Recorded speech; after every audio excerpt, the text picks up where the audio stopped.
Welcome back to another tutorial on coloring pleats.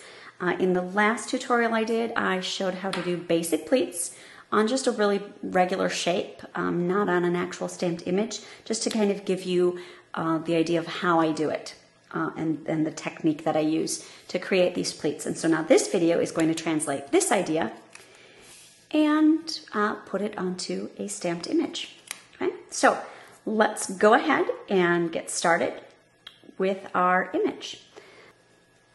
Okay, this image is Little Angel, I believe, from My Favorite Things.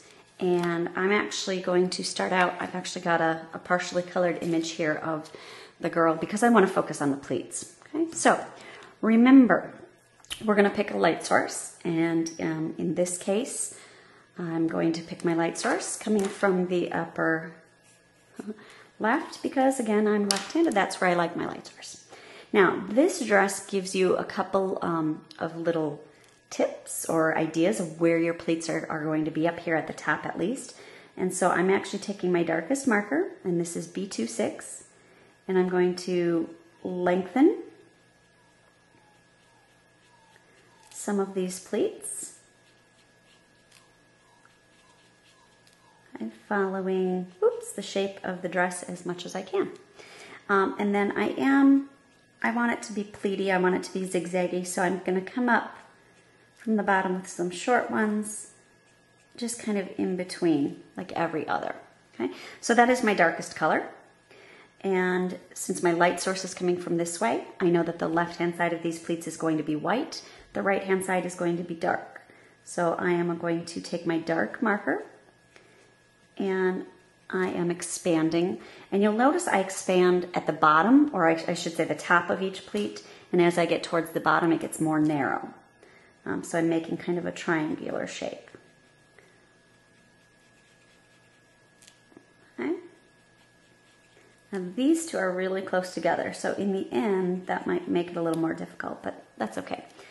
Same thing with the bottom, but it's just the opposite way. Right-hand side is going to be shadowed or shaded.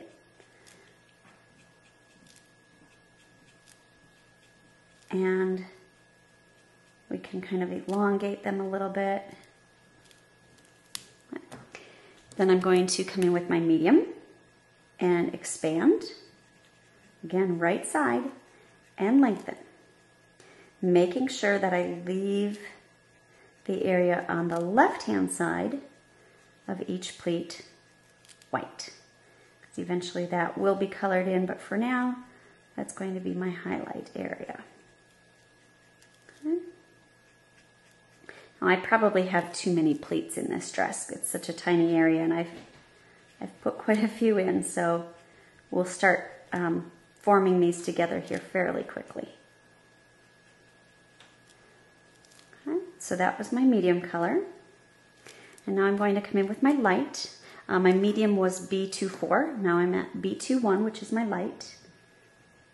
And I am expanding and still keeping that highlight area white.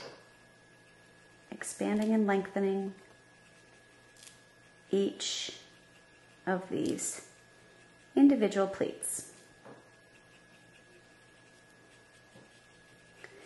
And again, if you watch that first video, you know it's just really a matter of back and forth, working those colors together. Okay? So back to my dark.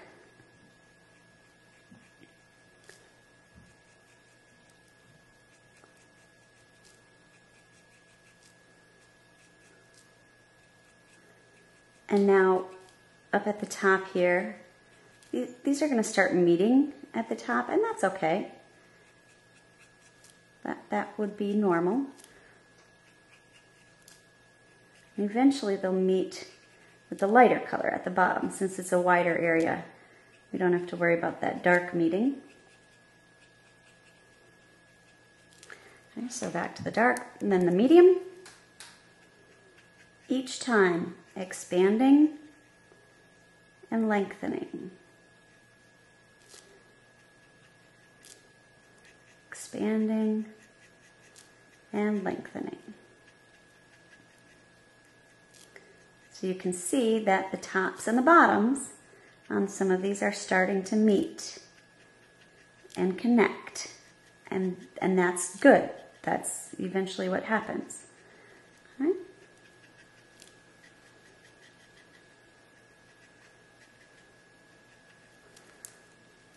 And back to the light.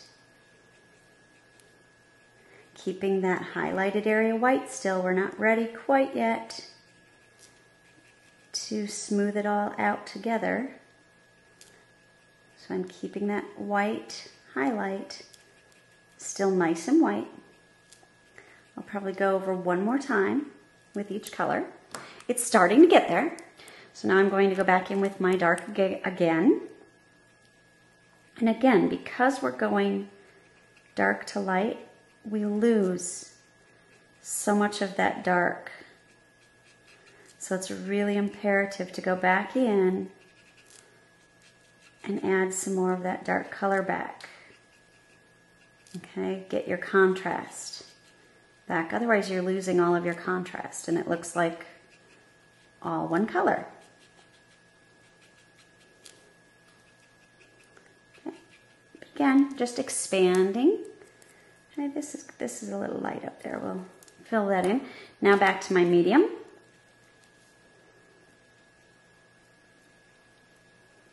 Expanding and merging.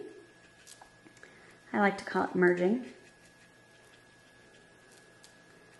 where those colors meet.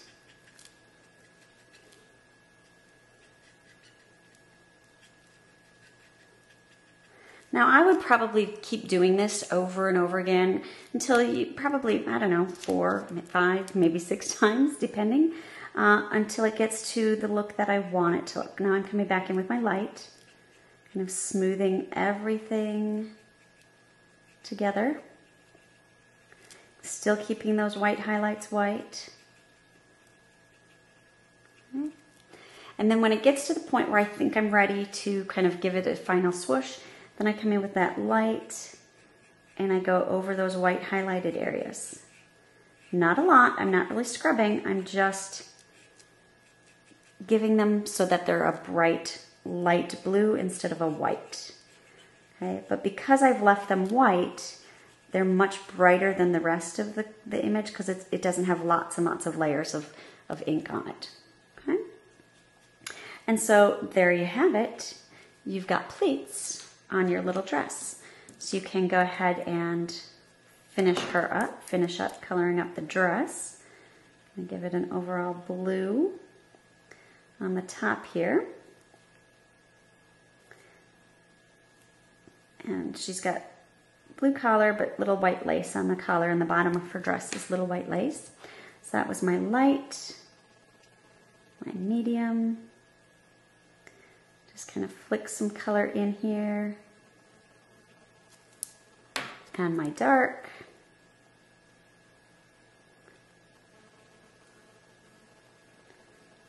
Tiny little areas. Using just the very tip, and then go back and blend. So back to my medium.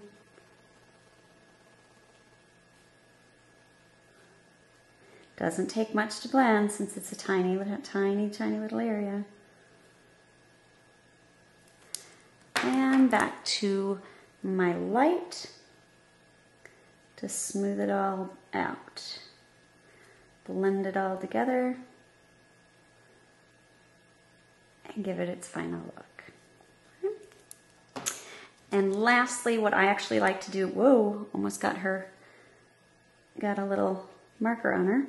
I actually like to go in with my darkest. Okay, here's my darkest. And give her that little bit of a cast shadow. And kind of smooth that down a little bit. And there she is. All ready to go, pleats and all. I hope you've enjoyed the tutorial. Next stop, we're going to do pleats on a little bit more detailed image and take it to the next level. Thanks for stopping in. Hope to see you next time.